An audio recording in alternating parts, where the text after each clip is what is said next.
And wait lang po natin ng konti.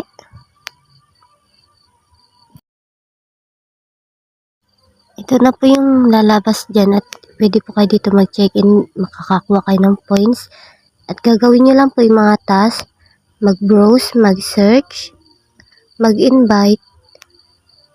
I-share nyo po yung link nyo pag mag-invite kayo. Yan po.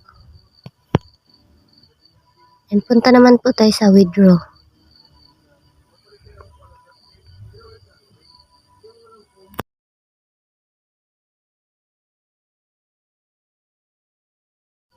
So, ayan na po. 13 pesos nang na-withdraw ko. Pwede nyo po siya i-withdraw kahit 3 pesos pa lang. 500, 1,000, and 3,000. Pwede po kayo mag-withdraw through GCash, Maya.